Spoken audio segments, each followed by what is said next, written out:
वयमेव तप्ता कालो न यातो वयमेव याता तृष्णा न जीर्णा वयमेव जीर्णा परोपकाराय फलन्ति वृक्षाः परोपकाराय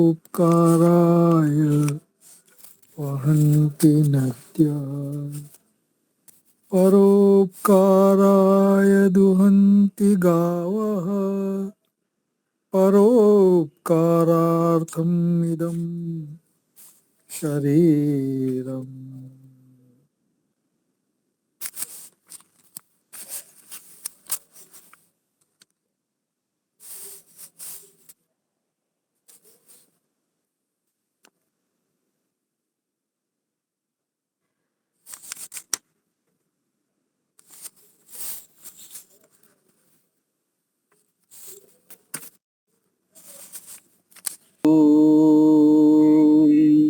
सहनावतु सहनौ भुनक्तु सह वीर्यं कर्वावहै तेजस्विनावधीतमस्तु मा विद्विषावहै। ओम शांति शांति शांति। सबको सादर नमस्ते जी। नमस्ते वैदिक जी। प्रज्ञा व्याख्यान माला जो गांधीनगर से यह ग्रुप ऑनलाइन चलता है, तो उनमें अभी दीपालिका जी, कमला जी जो भजन गाते हैं, हमारे गमनलाल वो भी नियमित है, मुलजी भाई, शशांक भाई, सरस्वती जी अहमदाबाद से, सभी का हार्दिक स्वागत है। और यहाँ जो प्रत्यक्ष लाकरोड़ा जो हॉल में उपस्थित है, 4-5 माताएं हैं, वडील जन, स्नेही बंधु है, उनका भी हार्दिक स्वागत है। तो कमला जी, या तो और कोई गाना चाहते हो तो एक भजन ले सकते हैं। हाँ जी। ओम ओमा है हर दिल में है समाया, कण कण में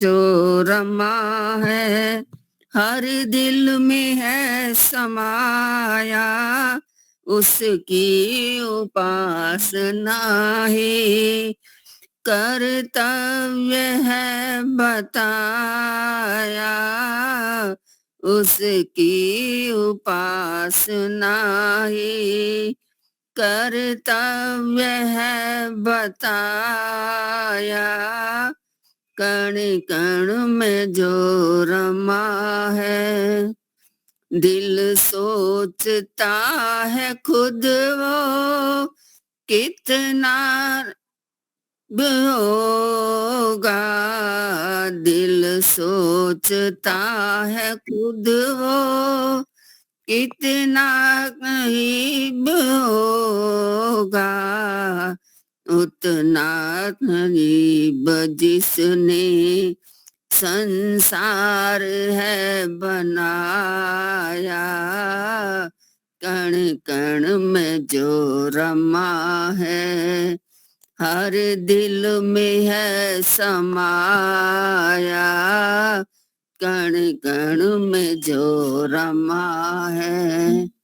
देखो ये तन के पुर्जे करते हैं काम कैसे, देखो ये तन के पुर्जे करते हैं काम कैसे, जोड़ों के बीच कोई, जोड़ों के बीच कोई कब्जा नहीं लगाया, कण कण में जो रमा है, एक पल की रोशनी ने सारा जहान चमका, एक पल की रोशनी से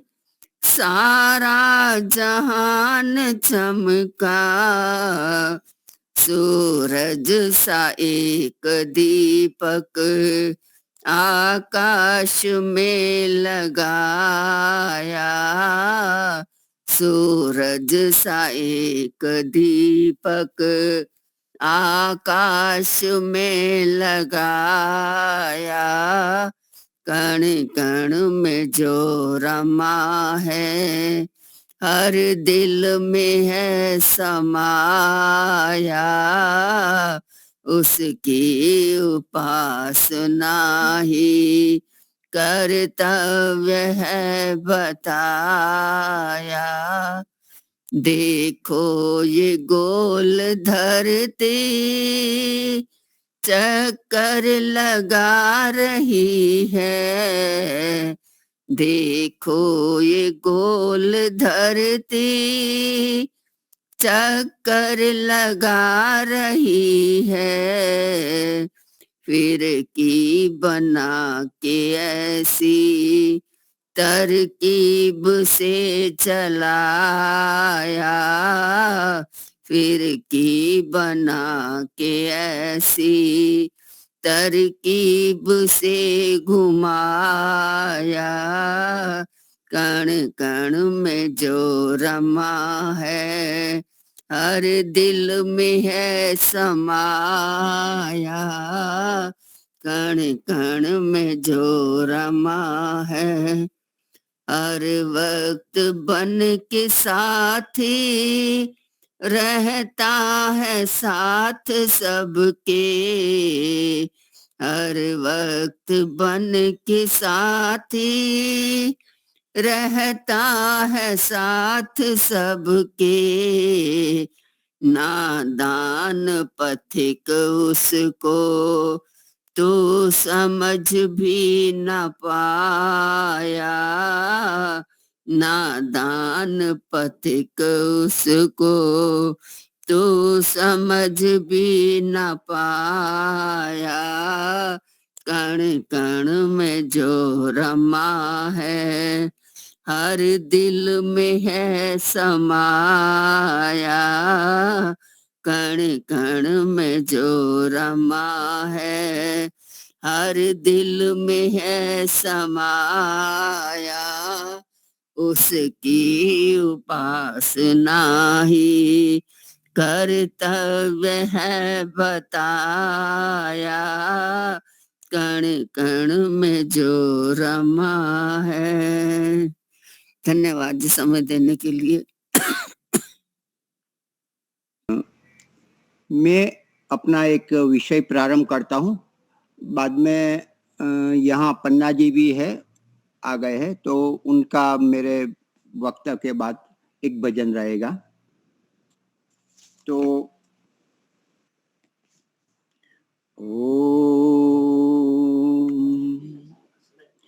गयस्वानो अमी वहाँ वसुवित् पुष्टिवर्धन सुमित्र सोमनो भव, सुमित्र सोमनो भव। ओ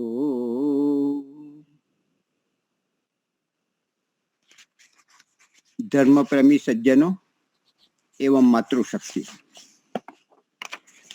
हमारे ये गुजरात गांधीनगर में स्थित जो लाकरोड़ा आश्रम है, दर्शन योग धाम, उनमें हर मास में कुछ न कुछ शिविर, कथाएं आदि लगातार होते रहते हैं।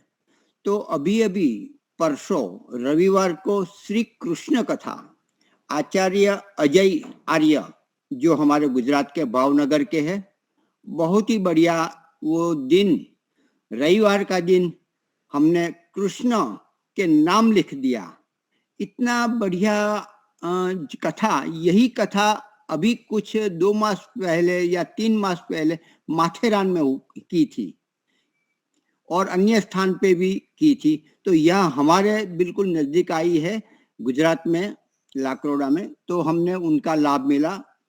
तो उसमें क्या लाभ मिला, तो मैंने कुछ पॉइंट, कुछ मुद्दे लिखे हुए हैं, तो उन पर मैं थोड़ी चर्चा करूंगा। समय मेरा लगभग 20 से 25 मिनट रहेगा, क्योंकि दूसरे भी हमारे पास वक्ता है और एक भजन गाने वाले भी है। तो श्री कृष्ण कथा। कृष्ण श्री राम हमारे इस युग के चितारे, चमकने वाले सूर्य चंद्र समान, उनको हम याद करते हैं। क्यों उनको याद करते हैं? क्योंकि वो हमारे आदर्श है।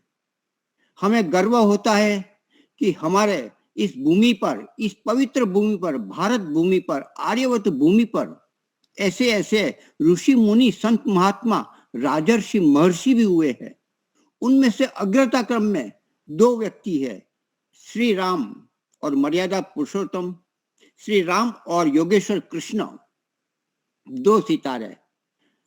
वो आज भी जिंदे हैं हमारे हृदय में, हमारे ग्रंथों में, हमारी परंपराओं में। वो हमारे रोल मॉडल है, आदर्श है। उनको याद करते हम ऊपर उठते हैं। कुछ जीना, कैसे जिए, कितनी बढ़िया तरीके से जी सकते हैं। जो जो दिव्यता गुण कर्म स्वभाव की उन महात्माओं में थी, चरम सीमा थी। इनसे बढ़िया कोई हो नहीं सकता। इतनी उत्तम उच्चतम गुण कर्म स्वभाव उनके थे। उनका हम अनुकरण कर सकते हैं।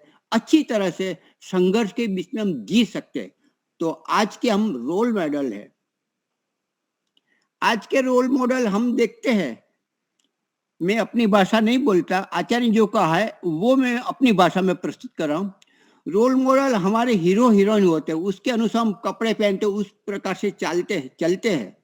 हमारे रोल मॉडल ऐसे भी सैनिक नहीं होते जिस प्रकार से परेड करते हैं। जैसे हम जो वस्त्र पहनते हैं तो हमारी चाल बदल जाती है, हमारी दृष्टि बदल जाती है, हमारे अंदर से बाहर से प्रभाव अपने पर औरों पर भी पड़ता है। तो हम रोल मॉडल ऐसा रखें जिससे हमें लाभ हो, हमारा जीवन उत्कर्ष हो। आज के देश विदेश में तो होता ही है, इस देश में भी रोल मॉडल क्या है?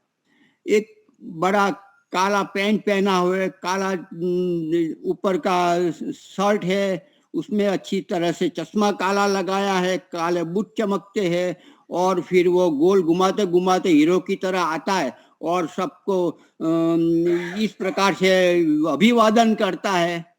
तो ये रोल मॉडल हो गए। उनको याद करते हैं और उनको देखने के लिए सुबह होने से पहले लाइन लग जाती है। तो रोल मॉडल उनसे हमारा कोई उत्कर्ष नहीं होता, लेकिन जो राम और कृष्ण हमारे महान पुरुष है, उनको देख के हमें गर्व होता है और हम ऊपर उठते हैं और उसके अनुसार जीवन बनाने का प्रयास करते हैं, तो बहुत आगे बढ़ते हैं। तो हमारा रोल मॉडल ऐसा हो जिसमें हमारा लाभ होता हो, हमारे जीवन का उत्कर्ष होता है, हमारा अंतःकरण पवित्रकरण होता है और हमें सब प्रशंसनीय, अनुकरणीय, हमारा अनुकरण करे ऐसा हम व्यवहार करने वाले होते। ऐसे हमारे रोल मॉडल, उनमें प्रथम है हमारे मर्यादा पुरुषोत्तम श्री राम और योगेश्वर कृष्ण। तो आज चर्चा कृष्ण, महर्षि श्री कृष्ण, राजर्षि कृष्ण, योगेश्वर श्री कृष्ण। रोल मॉडल आज के जो होते भटकाने वाले होते हैं, पतित करने वाले होते हैं, भौतिकता की ओर चिपकाने वाले होते हैं, भोगवाद की ओर खींचने वाले होते हैं। लेकिन ये हमारे भोग से अपर की ओर, परमात्मा की ओर, प्रेय से श्रेय के मार्ग पर लेने वाले हैं और हमारे में पूर्णता प्रदान करने वाले होते। ऐसे रोल मॉडल हमारी ये 2 है। तो श्री कृष्ण के विषय में कहते हैं। श्री कृष्ण के विषय में हमारे महर्षि दयानंद ने बहुत ही बढ़िया 2 ही लाइन में, पंक्ति में बोला है कि श्री कृष्ण का इतिहास महाभारत में अत्युत्तम है। उनके गुण कर्म स्वभाव आप सब पुरुषों के समान है। उसने जन्म से लेकर मरण पर्यंत अधर्म का एक भी आचरण नहीं किया। इनसे बढ़िया और क्या कोई प्रशंसा कर सकता है। और आज हम देखते हैं पौराणिक जगत में हमने अपने भगवान को, ईश्वर को, जिसको बोलते हैं, मानते हैं, ईश्वर के समान बिठाते हैं, तो उसको हम कितना पतित, पदभ्रष्ट, इतना लंपट, इतना चोर, इतना जुआरी, धूर्त, भोगी, दुर्गुणों का भंडार, सब कृष्ण पर हमने लांछन लगाया। हमारे जो आदर्श है, रोल मॉडल है, उन पर ये लगाने वाले हम ही है अधिकतर। पौराणिक जगत है, हमारे पंडित पोंगा पंडित है जिसने स्वार्थवश या तो जानबूझकर हमारे संस्कृति को पतित, हमारे जो श्रेष्ठ पुरुष है उसको लांछन लगाकर अन्य में धर्म परिवर्तन करने के लिए भी ऐसी षड्यंत्र के तहत ये ऐसा करते हैं, किया गया है। वास्तव में जो महर्षि ने जो अपना अभिप्राय दिया है, मंतव्य दिया है, इससे बढ़िया कोई नहीं है। तो श्री कृष्ण वो कैसे थे? एक योगी थे, महर्षि थे, मैं तो कहता हूं ऋषि भी थे। चाहे बाहर से ना हो, अंदर से भी वो ऋषि थे। ऋषि यदि रुत को, यथार्थता को जानने वाला ऋषि होता है। अंदर के घर को, सत्य के घर को पकड़कर प्रकाशित करना और औरों को में बांटने वाला वह ऋषि होता है। ऋषि कल्याणकारक हो, सबके लिए हितकारी होता है, वह ऋषि होता है। तो श्री कृष्ण, योगेश्वर श्री कृष्ण वास्तव में एक ऋषि, महर्षि भी बोल सकते, कोई गलत नहीं, राजर्षि तो थे ही। ऐसा सर्वोत्तम जीवन श्री कृष्ण का कहीं भी, कोई भी विदेश में, कोई भूमि पर ऐसा कथा सुनने में, इतिहास नहीं जानने में आया। क्यों? तो श्री कृष्ण के जीवन में सबसे बड़ी विनम्रता थी, शालीनता थी, भद्रता थी। जब जब वो अपने वडील पितरजनों से मिलते थे तो सबसे पहले भीष्म दादा, जो उम्र से सबसे बड़े हैं, उनको अभिवादन करते, नतमस्तक ही नहीं, पैर छूकर वो अभिवादन करते थे, विनम्रता प्रकट करते थे। धृतराष्ट्र, उनको भी वो नमन करते थे, अभिवादन करते, विनम्रता प्रकट करते थे। ऐसे कुंता माता है और भी जो बुजुर्ग बड़े और ज्ञानी जन है, विदुर जी आदि, तो उनको भी अभिवादन करते थे।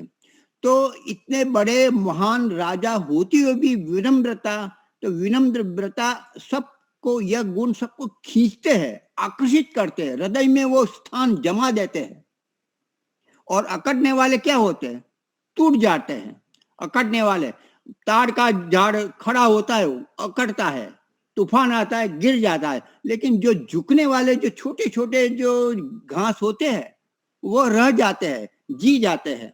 तो अकड़ा तो टूटा, और जो जिसने नमन किया, जो फ्लक्चुएट हो गया, तो उस अनुसार वो अपने जीवन आगे बढ़ा जाता है। तो विनम्रता उनके जीवन में थी। जब राजसूय यज्ञ हुआ तो बड़े बड़े काम, अच्छे अच्छे काम सभी को दिया, और खुद ने क्या काम लिया? हम सभी का जो मेहमान, अतिथि, बुजुर्ग, विद्वद्जन आएंगे, उनके हम पैर धोएंगे, उनके जो जूते आदि वो की हम व्यवस्था करेंगे। छोटे से जो भोजन करेंगे उसकी थालियां साफ करने की हम अपने जिम्मेदारी में लेता हूँ। इस प्रकार से छोटे छोटे काम, जो जिसको हम आज शूद्र बोलते हैं, छोटा काम है, तो ऐसा काम लिया। तो ये उनकी महानता थी, ये उनकी विनम्रता थी, ये उनकी सादगी थी। तो विनम्रता गुण मिलता है, ईगो जरा भी नहीं। मैं ज्ञानी हूँ, वेद के अच्छे विद्वान थे, दर्शन आदि भी, वेदांत का पूर्ण ज्ञान था, फिर भी विनम्र थे। तो इनसे अपनापन, विनम्रता से वो बढ़ाते थे, आत्मीयता बढ़ाते थे। वो दूसरा गुण कृतज्ञता। बहुत सारे गुण थे, उनमें से हम कुछ झलक जो आचार्य ने बताए उन पर हम फोकस कर रहे हैं। कृतज्ञ थे। कृतज्ञ होना मतलब जो हमें सहयोग किया है, जो हमें लाभ दिया है, पुण्य काम किया है, हमें उपयोगी हुए हैं, उनको स्मरण करना, याद करना, उसको आभार मानना, उसका धन्यवाद करना, ये भी बहुत बड़ा गुण है। तो कोई कभी किसी को उपयोगी होता है, पैसा देता है, सहयोग कर लेता है, अरे इसमें क्या है, ये तो लाखों पड़ती है, इसमें 2-5 हजार लगा दिए, उसमें क्या फर्क पड़ता है। नहीं, उसने जो भी लगाया, भले लाखों करोड़ोंपति क्यों ना, लेकिन 1,000-2,000 दिया, लेकिन दिया, देने का प्रारंभ तो किया है। तो उनका आभार प्रकट करे। ऐसा मत सोचे कि इतना बड़ा हो गया, इतना ही। तो जो देता है, जितना भी दिया है, उनको धन्यवाद करें। तो ये कृतज्ञ का भाव श्री कृष्ण में विशेष रूप से हमें दिखाई देता है। तो वह भी हमें जीवन में धारण करना चाहिए। कृतज्ञ ऐसे थे कि जब भी वो जाते थे, तो हम जैसे अतिथि रूप में जाते हैं, तो हम अपने वहां जिसके घर में जाते हैं, उनको बच्चों के लिए कुछ न कुछ लेकर जाते हैं, कुछ मिठाई ले जाते हैं, कुछ वस्तु ले जाते हैं, या तो जाते समय हम उनके हाथ में, बच्चों के हाथ में कुछ रुपये, कुछ पैसे, कुछ वस्तु देते हैं। तो ये कृतज्ञ का भाव है, अपनापन दिखाने का, आत्मीयता भाव प्रकट करने का। उसमें क्या दिया है वो जरूरी नहीं है। हम कभी ऐसा होता है, बच्चों के लिए कुछ ले आते हैं, हम विदेश गए, कुछ नहीं, चॉकलेट दिया, 2 चॉकलेट। वो बच्चा क्या लेगा, वो 100 की नोट नहीं समझता है, तो 100 रुपये की नोट नहीं लेगा, वो तो 2 चॉकलेट में खुश हो जाएगा। उन्हें क्या चाहिए, मतलब आप क्या देते हो वो जरूरी नहीं है, आप किस भावना से आप देते हो और उसका आभार, उसका प्रेम आप स्थापित करते हो, ये जरूरी है। तो कृतज्ञ बने।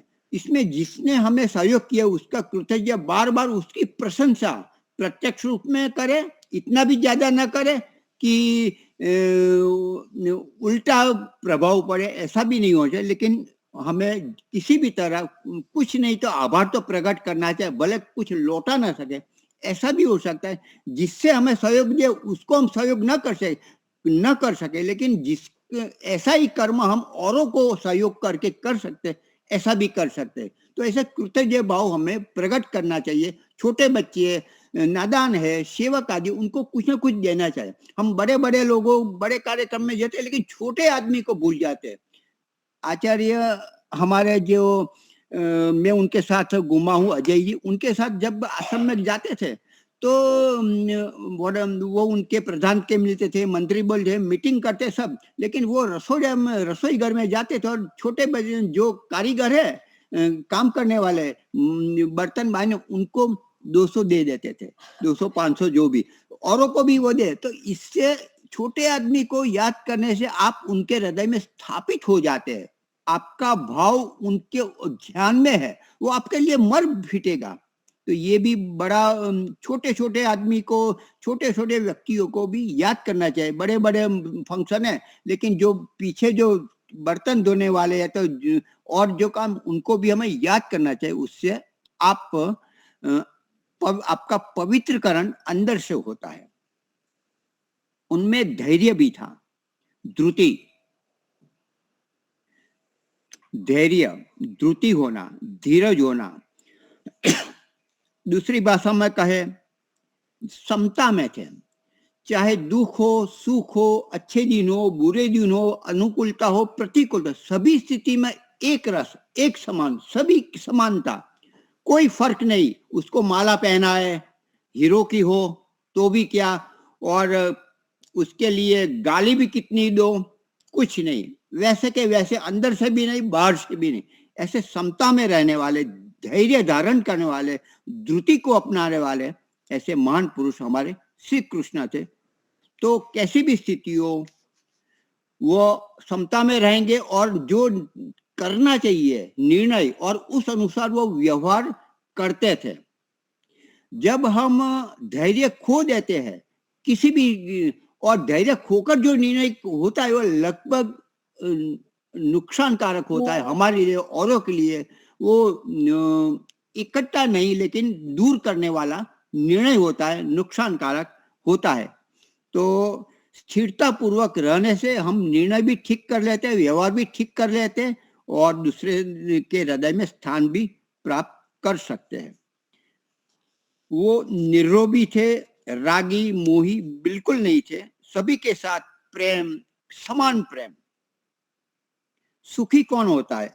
वो सबसे वो कहा था आचार्य, तो जिस सुखी वह है जिसके पास कोई कर्जा नहीं है, किसी का उधार नहीं लिया है, भले गरीब हो लेकिन ईमानदार से जीता है, अपनी मेहनत से जीता है। बहुत सारे बड़े बड़े लोग हैं गाड़ी में घूमने वाले, वो कुछ गलत कर लेते, लूट लेते, छेतरपिंडी कर ले, लेकिन एक जो छोटा बच्चा होता है जो भीख मांगता है, नहीं नहीं मैं भीख नहीं लेता, मुझे काम दो, तो वो चोरी नहीं करता, गिर गया हो तो वस्तु में दे देगा, वो ईमानदार होते हैं, उसके संस्कारों में दिया गया है। तो सुखी वह है जो कर्ज नहीं लेता, गलत काम नहीं करता, प्रलोभन से आकर्षित नहीं होता, अपनी नीति नहीं खोता। दूसरा, वह विवेकशील थे, व्यवहारू थे, उनके व्यवहार में शालीनता थी, भद्रता थी, वो कभी सज्जनों को, अच्छे व्यक्तियों को प्रलोभन में नहीं लाते थे। जैसे जब राजसूय यज्ञ होने वाला था, जब ऐसा लगा कि ये युद्ध अभी कुछ टाल ही नहीं सकते, तो अंतिम प्रयास के लिए श्री कृष्ण जाते हैं धृतराष्ट्र के दरबार में दुर्योधन को मनाने के लिए कि यह युद्ध बंद करो, सर्वनाश होगा। वो जानते थे कि यह मानने वाला नहीं है, फिर भी वो गए, क्योंकि दुनिया को मालूम पड़े कि ये कितना धूर्त है, कितना दुष्ट है। तो उसके वो जानते हुए भी गाली सुननी पड़ेगी, मुझे मारने के लिए प्रयास किया जाएगा, ये सब पूर्व तैयारी के रूप में जानते थे, और उस प्रकार की व्यूह रचना लेकर भी वो गए थे अपनी सुरक्षा करके, कैसे हम बच निकले।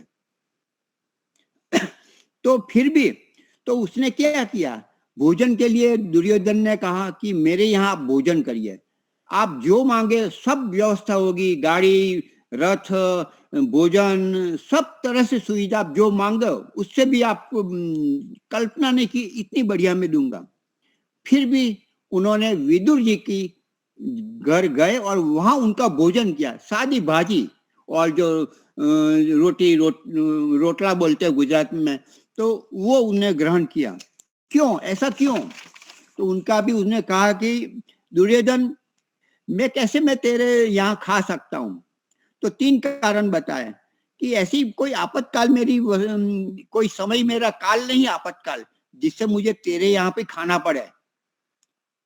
दूसरा, तू मेरा कोई प्रिय व्यक्ति, मेरा प्रिय व्यक्ति ने जो मैं लेन देन हमेशा करता हूँ, तो मुझे तुझे तेरे यहाँ खाना पड़े।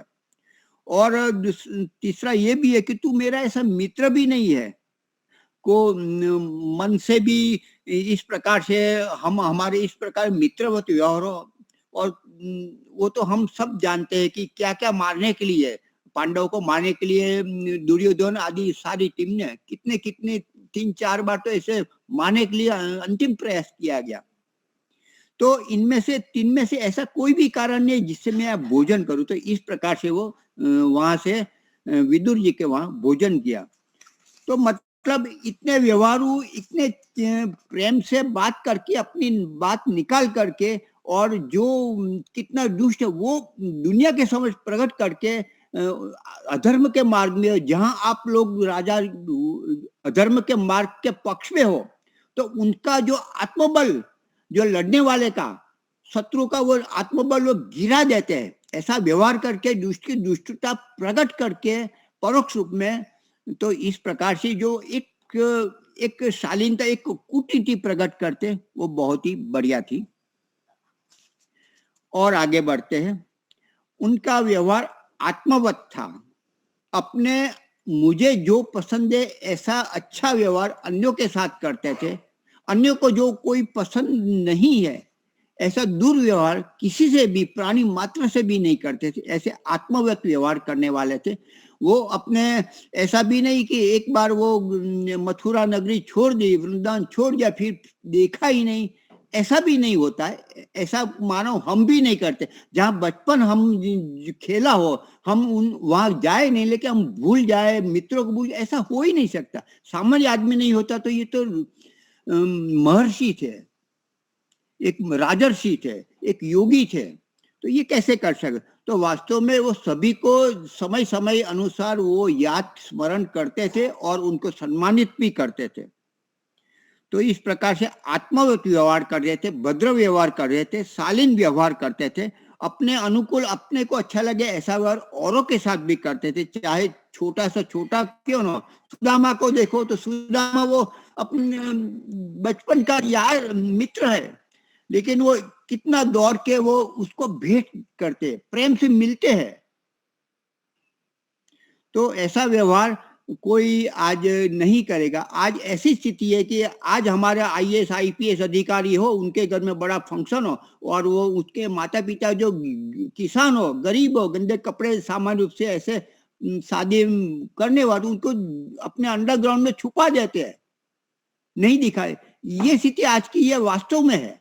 ये बड़े बड़े जिसके हम लाखों रुपये जिसकी आमदनी है, ये स्थिति, माता पिता का आदर सम्मान नहीं करते।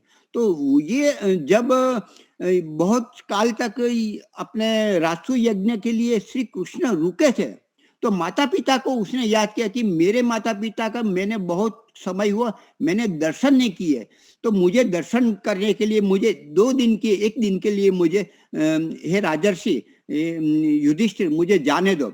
परवानगी मांगते सामने से। इतनी वो इस व्यस्तता में भी अपने माता पिता को नहीं बोले, और बड़े बुजुर्ग थे उम्र में, और वो धर्म के साक्षात स्वरूप थे।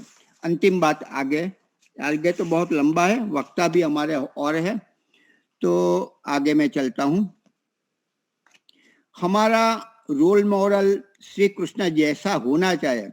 हमारा रोल मॉडल गूगल जैसा होना चाहिए। गूगल मैप होता है ना, वो कभी झूठ नहीं बोलता, वो क्रोधित भी नहीं होता। यहाँ से यहाँ कुछ चलेंगे तो हमारे पास ऐसा क्यों किया, कोई तो और बोलेगा, पड़ोस में बाजू में बैठी हुई पत्नी भी बोलेगी, इतना भी नहीं जानते हो। तो गूगल मैप तो क्रोधित भी नहीं होता, वो कोई फरियाद भी नहीं, कोई बात नहीं, चलो के यहाँ चलो, तो वो सही रास्ता दिखाता है, वो कहीं रोक नहीं देता, हमारे मार्ग में आगे बढ़ाता ही रहता है। तो इस प्रकार से हमारा रोल मॉडल आदर्श पुरुष, ऐसे महान पुरुष हम किसी भी स्थिति में हम रखेंगे तो हमारा विकास होंगे, कभी हम रुकेंगे नहीं, आगे ही आगे बढ़ते जाएंगे। तो इस प्रकार से उनके पास जो विद्या थी, वेद विद्या आदि तो जानते थे, अभ्यास किया था सांदीपनि ऋषि के वहां, तो उसमें सुदर्शन क्रिया भी, शस्त्र शास्त्र दोनों, सुदर्शन क्रिया भी वो जानते थे। सुदर्शन चक्र घुमाना कैसे, तो वास्तव में उंगली घुमाने वाला तो नहीं था, लेकिन ऐसा था जो कोई उठा नहीं सकता, उसके लिए कौशल्य चाहिए, उसके लिए विशेष विज्ञान चाहिए। तो वो 2-3 ही जानते थे, अपना प्रद्युम्न, उनका पुत्र और खुद जानते थे। तो जब लगा कि ये बहुत गाली, अंतिम भी गाली दे दिया, अभी तो दुष्ट अधिक कर रहे हैं, तो भीष्म ने कहा अभी तो इनको हटाना ही पड़ेगा, तो ही तो आप राजसूय यज्ञ हम कर सकते हैं। तो सुदर्शन चक्र उसने उठाया, मतलब चलाया सरलता से, उंगली में मतलब सरलता से उन्हें चलाया और उसने शिरच्छेद कर दिया। तो इस प्रकार से जहां जहां ऐसा लगा कि ये दुष्टता के साथ अभी मित्रता अभी नहीं कर सकते, बहुत उनको सुना समझा, उनको चांस दिया, अभी उनको इस डर से अलग करना पड़ेगा। तो जो सज्जनों के साथ वो मित्रता, उसकी रक्षा करते और दुर्जनों के लिए वो दहन भी करते थे, उनका सर्वनाश भी करते थे, ये भी जरूरी है। आज हम अपने बच्चे को कॉम्प्रोमाइज कर लेते हैं, समझौता कर लेंगे, ठीक है ये सब आज के बच्चे सब ऐसे ही है भाई, ये मोबाइल तो देना ही पड़ता है, नहीं तो लड़ेंगे। और आज के बच्चे इतने होशियार हो गए, इतना टेक्नोलॉजी जानते हैं ना कि कुछ आप गेम निकाल दोगे ना, तो ऐसे छोटा बच्चा हमारा पोता आएगा, फट फट फट डाउनलोड करेगा और देखने लग जाएगा। हमने लगा कि ये डिलीट कर दिया, कहाँ से लाए इतना। और इतने 6 मास का बच्चा भी होता है, यदि उनको मोबाइल हाथ में से खींच लेंगे तो ऐसा रोएगा, माथा पिछाड़ने लगेगा। तो ये स्थिति हमने बनाए, वो हमारी जो नस है, हमारी जो जिससे हम दुखी होते हैं, जिससे हमें दया भाव में आ जाते हैं, तो वो सारी नस आज के बच्चे पकड़ लेते हैं और अपना मनमानी करवाते हैं, और हम उन पर उनसे उलझते नहीं कि छोड़ो ये बच्चा है, जाने दो। तो वास्तव में जो गलत है, गलत के व्यक्ति, उनका हमें विरोध करना चाहिए, उसके साथ ताड़न भी जरूरी है। ताड़न करने से हमारे बच्चे और या तो दुर्जन जो होते हैं, उनका ताड़न करने से वश में आते हैं। तो समझौता नहीं किया इस प्रकार का गलत के साथ एक मर्यादा में सुना, सहन किया, उसके बाद उसका सर्वनाश किया, उन्हें क्षत्रिय धर्म का पूर्ण रूप से पालन किया। तो ये भी विशेषता थी। आज हमारे राजनेता देखो कि एक आतंकवादी को छोड़ देते हैं, ऐसा क्यों? चाहे निर्दोष 2, 3, 5 उनकी आहुति देनी पड़े, लेकिन आतंकवाद नहीं मरना चाहिए, आतंकवाद छूटना नहीं चाहिए, आतंकवाद को मारना ही चाहिए, निर्दोष चाहे कुछ भी हो। यदि शत्रु आता है मारने के लिए, हमारा राज्य जीतने के लिए, और गौ आगे धरते हैं, तो गाय को तो नहीं मारना चाहिए, लेकिन इनसे भी ज्यादा हमारा राज और हमारी पूरे प्रजा को सुरक्षा करनी है, तो थोड़ा नुकसान करके भी बड़ा लाभ दूरदर्शी देखकर हमें सारी प्रजा की रक्षा करनी चाहिए। तो ये काम हमारे ऋषि, हमारे महर्षि, हमारे राजर्षि श्री कृष्ण योगीराज करते थे। उसमें भावना शक्ति, सारा युद्ध लड़ा, शस्त्र नहीं उठा, बुद्धि शक्ति से लड़े और जीते, सारथी बने, जीते। जब जब लगा ये तो धर्म की बात कर रहा है, वास्तव में कितना अधर्मी है, ये तो छल कर रहा है, इसके लिए छल मत करो, इस कर्ण को मारो, अभी मारो, नहीं तो तू नहीं मार सकेगा, तू जीती बाजी हार जाएगा। और खुद उठाने का वो किया, और तुरंत अर्जुन ने बाण उठाया और उसको शिरच्छेद किया। तो इस प्रकार से बुद्धि से लड़ा, अपनी विशेष कुशाग्र बुद्धि से, राजनीति से, वो भी धर्मपरायण होकर, कुटिलता से नहीं। जो राज चलाते हैं, जो राजनीतिज्ञ होते हैं, उनको सुरक्षा करने के लिए कुछ हत्या करनी पड़े, हमारी भाषा में एनकाउंटर करना पड़े, तो वह भी न्याय युक्त है क्षत्रिय के लिए। तो वो काम हमारे क्षत्रिय राजर्षि श्री कृष्ण ने कहा है। तो इस प्रकार से और भी बातें हमें याद करना है, तो मुरली वाले नहीं, लेकिन सुदर्शन चक्रधारी हमें याद करना है। तो वो जब जन्माष्टमी आती है, तब एक वो झूला लेते हैं और झूलाते हैं, तो वो हमें याद नहीं करना है। लेकिन ऐसे दुष्टों का दहन करने वाले, दो दुष्टों के बीच में लड़ाने कर धर्म की विजय पताका लहराने वाले ऐसे कृष्ण को याद करना। जैसे जरासंध को भीम के साथ लड़वा कर उसने राजसु यज्ञ संपन्न किया और एक चक्री साम्राज्य जो युधिष्ठिर का, वो प्रस्थापित किया। तो ऐसी योग्यता, ऐसी साहस, ऐसी वीरता, ऐसी बहादुरी हमारे तपस्वी, हमारे राजर्षि योगीराज श्री कृष्ण में से। वो कंफर्ट जोन में नहीं रहे। हम सरकारी कर्मचारी होते, कंफर्ट जोन में रहते। हम दो है, हमारे दो है, ठीक है, डॉक्टर बना लेंगे, इंजीनियर बना लेंगे, उसका सब घर व्यवस्था अच्छा हो जाए, ठीक है, आगे कुछ नहीं। कोई हमारे सरकारी कर्मचारी कोई करोड़ोंपति, अबजोपति, कोई ऐसा कोई होता ही नहीं, क्योंकि वो सेफ जोन में रहते। इतनी आय है, इतनी हमें इतना खर्च करना है, उसी में उनका लक्ष्य नहीं होता। लेकिन जब व्यक्ति साहस जोन में, हम कंफर्ट जोन में जाते हैं, साहस जोन में जाना चाहे, डेंजर जोन में जाने की बात नहीं करता हूँ। डेंजर जोन जरूर लगे तो उसमें भी जाना चाहिए। जो अभिमन्यु गया था, थोड़ी गलती कर ली थी, लेकिन फिर भी वो गया, कुछ भी हो। तो डेंजर जोन में भी न जाए तो, लेकिन साहस जोन में जाना चाहिए। सुरक्षित जोन में रहेंगे तो हमारा विकास नहीं होता। डेंजर जोन में जाकर हम अपने आगे को जीवन को तपस्यामय बनाएंगे, और विरोधी तत्व है उनसे लड़कर हम चमक कर बाहर आएंगे। जितना साहस करेंगे उतना अधिक हम चमकेंगे।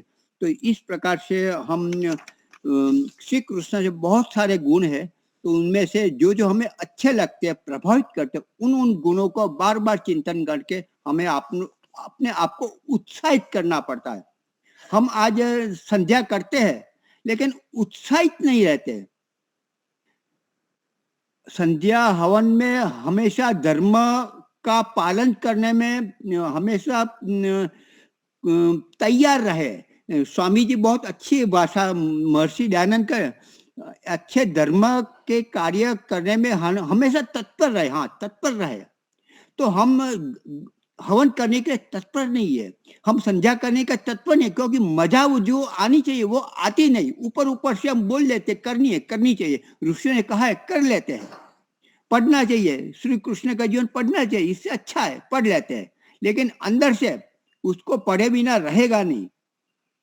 ऐसी जो तड़प, जो भूख चाहिए, वो भूख कैसे आती है? परमात्मा की कृपा उसी पर बरसती है, उसे तभी भूख मिलती है जो धर्म का अनुसरण करता है और समय समय पर बार बार प्रभु का स्मरण करता है और सत्य पर, धर्म पर, यथार्थता पर जीता है, उसको वो भूख मिलती है। वो धर्म का अनुष्ठान करता है, योग का अनुष्ठान करता है, उसे ही वो प्रभु का प्रेम मिलता है, प्रभु की कृपा मिलती है, प्रभु से वो उत्साह मिलता है, वो तत्परता मिलती है। तो हम ऐसे महान पुरुषों का चिंतन करें, स्मरण करें और जितना हो सके ऐसा व्रत धारण करके हम गुणों को, ऐसे कर्मों को, ऐसे स्वभाव को धारण करने का प्रयास करेंगे तो हम भी अवश्य उन्नत होंगे। ओम शम, धन्यवाद। मेरे यहाँ सामने, हाँ आ जाओ यहाँ, पन्ना जी एक भजन लेंगे, फिर अपने विद्वान मुनि जी। नहीं,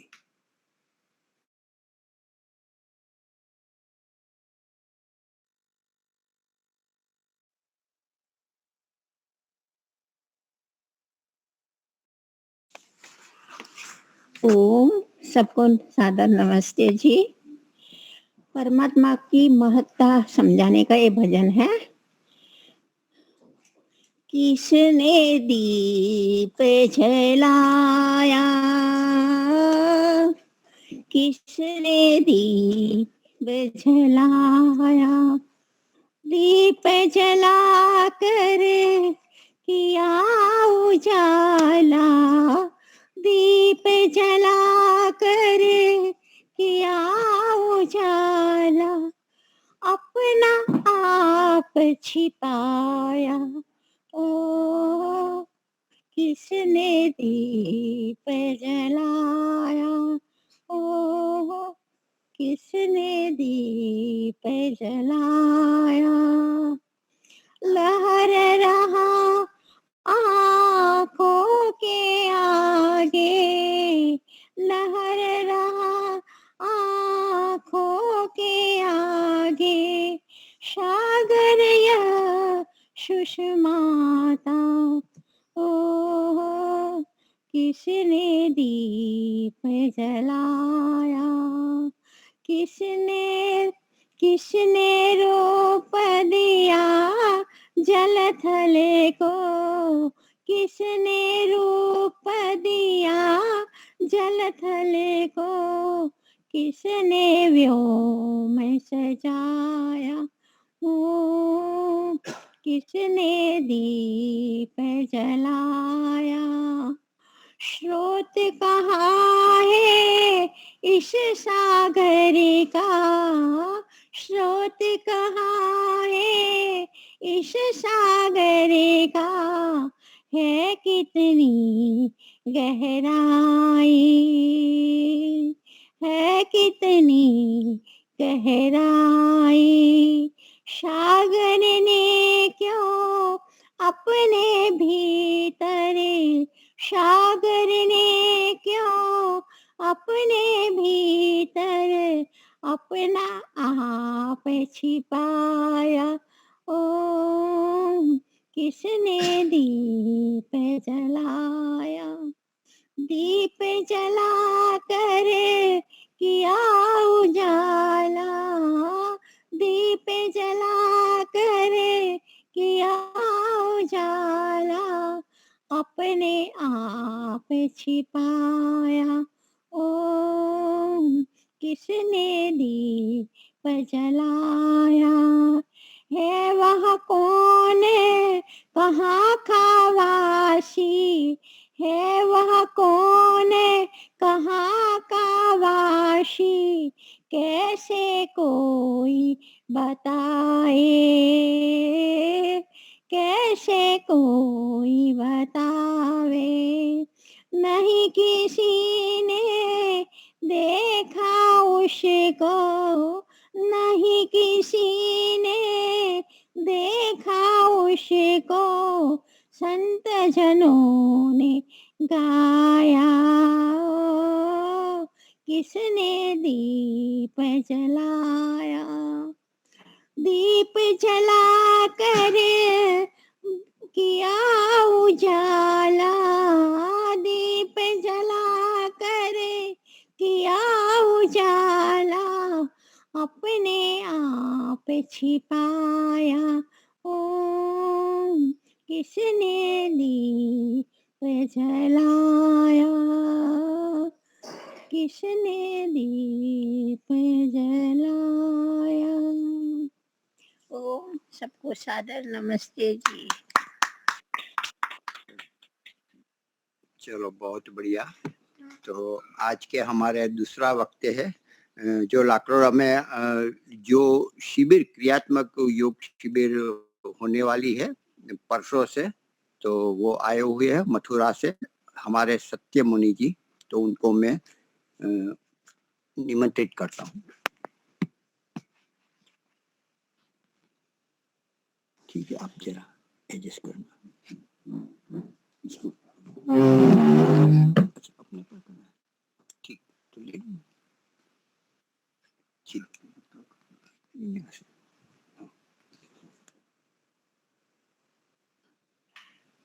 हाँ, उनके मोबाइल पर वो वक्तव्य देंगे।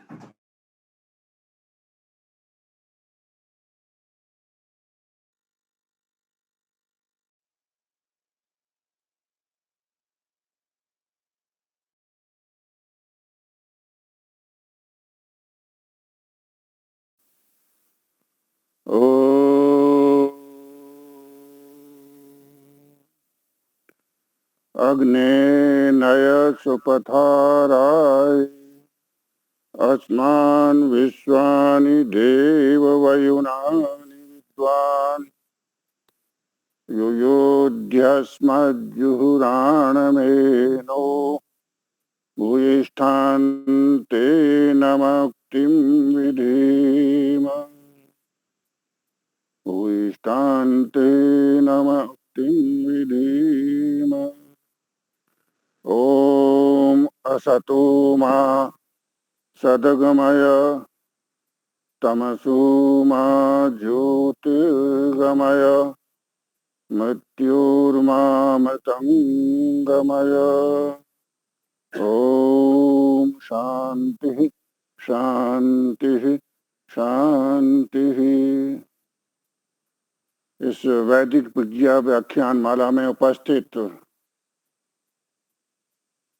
पूज्य मातृशक्ति,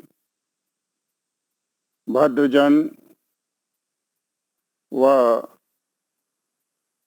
अन्य सभी साधक साधिकाएं, मैं तो यहाँ दर्शन योद्धाओं में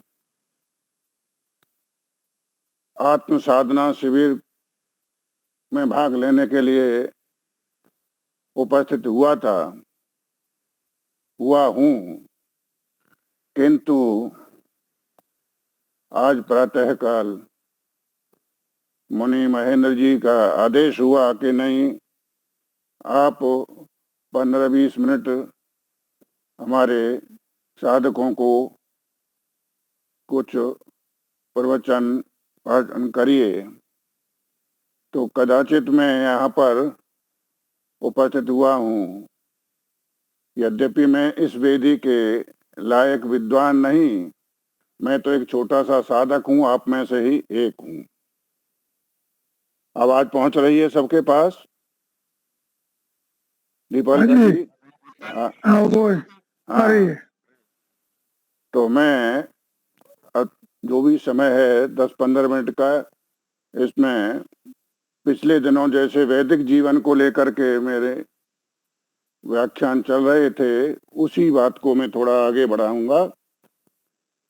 तो वैदिक जीवन जीने के लिए हमें क्या करना चाहिए, इसका उपदेश ऋग्वेद के एक मंत्र में दिया है। यदि आप घर में बैठे हैं तो ऋग्वेद का मंत्र है, 9वें मंडल का 83वें सूक्त का पहला मंत्र है, 983-1। उसे आप खोल कर देख सकते हैं। उसकी व्याख्या मैं आज आपके सामने रखना चाहूंगा अपने शब्दों में। यह मंत्र जो मैं अब सामने पढ़ने जा रहा हूं, ये सामवेद में भी आया है। आप सब जानते हैं ऋग्वेद ज्ञान का वेद है और यजुर्वेद अपने कर्मकांड का वेद है और सामवेद उपासना का वेद है और अथर्ववेद विज्ञान का वेद है। तो इस वेद मंत्र में, ऋग्वेद के इस वेद मंत्र में कहा है कि मनुष्य अपने जीवन को किस प्रकार से श्रेष्ठ बनाए। उसका उत्तर दिया है कि मनुष्य तपस्या करके, तप करके अपने जीवन को कुंदन बना सकता है। ये इसका भाव है, सार है। और उसका मैं पहले हिंदी में एक रूपक दिया हुआ है। जैसे कुम्हार घड़ा बनाता है, वह कुम्हार उस घड़े को जब तक पका नहीं लेता, भट्टे में तपा नहीं लेता, तब तक वह घड़ा पानी भरने लायक नहीं होता। यानी उसमें से, कच्चे घड़े में से पानी रिसता है, निकलता है, टप टप टप के टपकता है। और जो पक्का घड़ा जब अग्नि में तप करके, भट्टे की, कुम्हार के भट्टे की अग्नि में तप करके तैयार हो जाता है, तो उसमें पानी रुक जाता है। ऐसे ही जब ये मनुष्य अपने जीवन को तपा करके श्रेष्ठ बना लेता है, तो यह जीवन अपने जीवन को सार्थक बना लेता है। तपाएं कैसे, ये हमारे ऋषियों ने योग दर्शन के अष्टांग योग बताए हैं। उन अष्टांग योग का हम पालन करेंगे, यम नियम आसन प्राणायाम प्रत्याहार धारणा ध्यान समाधि, इनका जब पालन करेंगे, पालन करते हुए व्यवहार में लाएंगे और जीवन में उतार लेंगे, तो हमारा जीवन भी उस पक्के घड़े के अनुसार हो जाएगा। तभी हम भगवान ईश्वर के द्वारा वेद के ज्ञान को अपने जीवन में उतार सकेंगे, ढाल सकेंगे।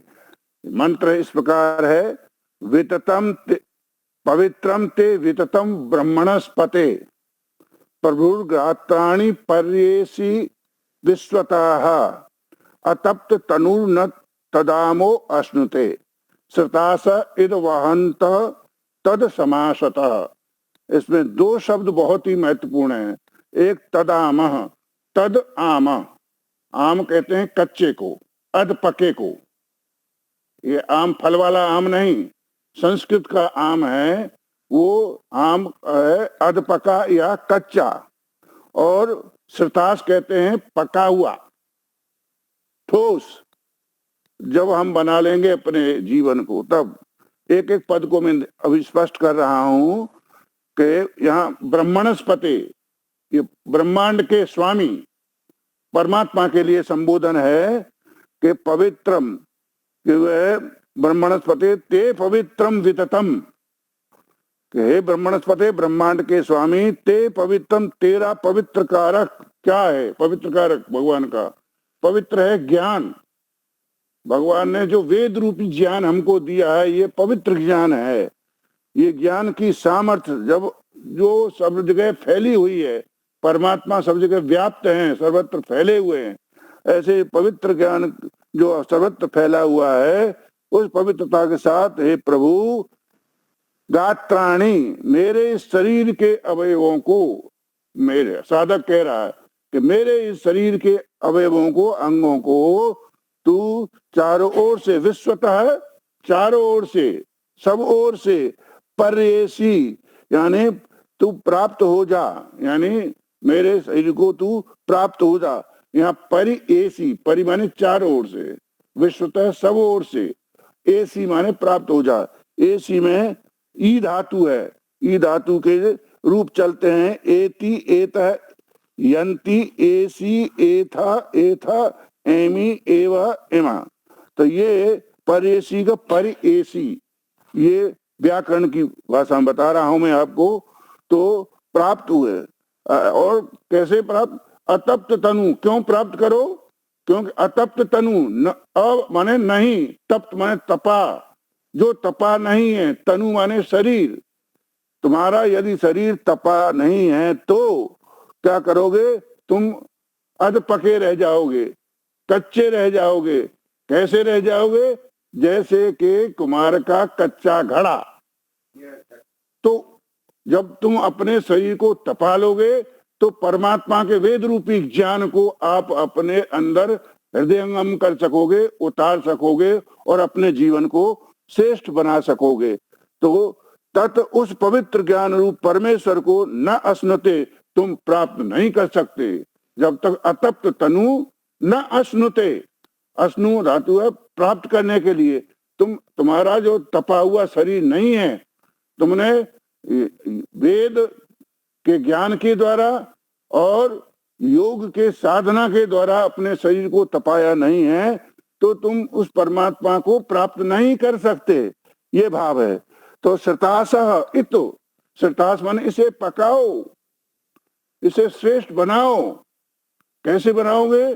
जैसे इन शिविरों में आकर के अपने ज्ञान को परिपक्व करो और योग साधना के द्वारा अपने शरीर को तप्त करो, तो जो पके हुए हैं वे ही वहंत, उसे धारण करते हुए तत्समासतः उसे अच्छी प्रकार से प्राप्त करते हैं। किसको? उस परमात्मा के ज्ञान को प्राप्त करते हैं। इसकी व्याख्या है, हे ब्रह्मांड के स्वामी परमात्मन, मैंने जान लिया, मैं समझ गया, आपके इस वेद ज्ञान के द्वारा मैं समझ चुका हूं कि मेरा शरीर अभी अपवित्र है, तपा नहीं है, इसलिए मैं आपको नहीं प्राप्त कर पा रहा हूं। यद्यपि तुम्हारा जो पवित्र ज्ञान है, वह पवित्र ज्ञान ये सब जगह फैला हुआ है, आप सब जगह व्याप्त हैं, आपका ज्ञान सब जगह फैला हुआ है। तो उस पवित्र ज्ञान जब मेरे शरीर के रोम रोम में जब तक नहीं समा जाएगा, तब तक मैं तप नहीं पाऊंगा। आपका ज्ञान की अग्नि जब मेरे शरीर को तपाएगी नहीं, तब तक मैं पक नहीं पाऊंगा। मैंने तप की अग्नि से अपने शरीर को तपाया नहीं है, तो मैं आपको प्राप्त कैसे कर सकता हूँ?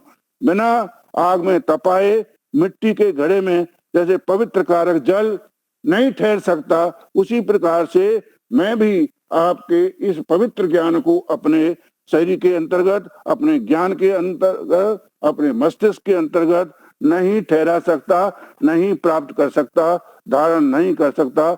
इस प्रकार से मुझे अपने शरीर को, अपने ज्ञान को तपाने की जरूरत है। अब इसमें हम अन्नमय शरीर के द्वारा अपने शरीर को तपाएं, और दूसरा है आसन, व्यायाम, प्राणायाम आदि के द्वारा तप की अग्नि से तपा करके हम शरीर को तपाएंगे।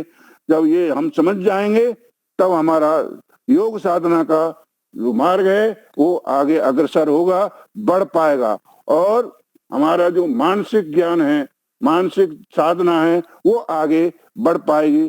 तभी हम अध्यात्म ज्ञान की ओर, अध्यात्म ज्ञान की सीढ़ी की ओर बढ़ पाएंगे और परमात्मा को आगे प्राप्त कर सकेंगे। इसलिए तप की अग्नि से जब स्थूल शरीर तप जाएगा, तब हम सूक्ष्म शरीर को उत्तम श्रेष्ठ बना सकेंगे, और स्थूल शरीर के जो मैल हैं उनको निकाल सकेंगे, फिर मन के जो मैल हैं उनको दूर कर सकेंगे। तब हम सर्वव्यापक शक्तिमान जो परमात्मा है उसको प्राप्त करने की चेष्टा कर सकेंगे। इसलिए हमें शरीर को परिपक्व बनाना है, मन मस्तिष्क को भी परिपक्व बनाना है, तब हम अध्यात्म की श्रेणी में परमात्मा की ओर अग्रसर हो सकते हैं। इस प्रकार से इसमें बताया है कि हम अपने शरीर को तपाएं और इसमें देर न करें। वो कहते हैं कि सामर्थ्य में, जैसे समुद्र में बैठे हुए बहुत सारी चीजें होती हैं समुद्र में, किंतु कोई कोई प्राप्त करता है हीरे को। इसलिए तप करो और अपने देह को परिपक्व बनाओ, तब से पके शरीरों में ही परमात्मा को प्राप्त किया जा सकता है। इसके अलावा और कोई उपाय नहीं है परमात्मा को प्राप्त करने का। लिए हमें चाहिए कि हमें परमात्मा को प्राप्त करना है तो अपने शरीर को वेद ज्ञान के द्वारा आगे बढ़ाएं, अपने ज्ञान को, और योग साधना के द्वारा, व्यायाम प्राणायाम के द्वारा अपने साधना को उच्च श्रेणी की ओर ले जाएंगे तो हम अपने अध्यात्म मार्ग की ओर अग्रसर हो सकेंगे। इस तरीके से हमें अपने जीवन को उच्च से उच्चतर की ओर ले जाने की चेष्टा करनी चाहिए। समय पूरा हो रहा है, इसलिए मैं यहीं पर वाणी को विराम देता हूं और सबसे आग्रह करता हूं कि हमें अपने जीवन को श्रेष्ठ बनाने के लिए ऐसे शिविरों में आते रहना चाहिए और जीवन को उज्जवल बनाते रहना चाहिए। सत्संग साधना में हमें अपना समय अधिक से अधिक लगाना चाहिए। इन्हीं शब्दों के साथ मैं आप सबका बहुत बहुत धन्यवाद करता हूँ। ओम शांति।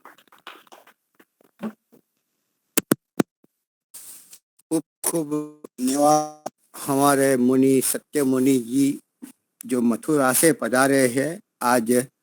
तो आज तो वो थके हुए होंगे, फिर भी उन्होंने सम्मति दे कि चलो मैं बोल दूंगा, तो उनका बहुत बहुत विशेष रूप से धन्यवाद। तो हाँ, उपस्थिति कम है और यहाँ उपस्थिति अधिक है। अधिक है मतलब हम तो चाहते हैं कि हम अकेले होंगे, लेकिन यहाँ माताएं 5-6 आ गए और भी आ सकते हैं, हमने कहा अच्छी बात है। आप यहाँ आश्रम में गुरुकुल में तो आते रहिए, 1 दिन के लिए आए, 2 दिन के लिए आओ, बाकी यही घर गृहस्थी में यहाँ वहाँ सभी को होता है, लेकिन जब थोड़ा प्रयास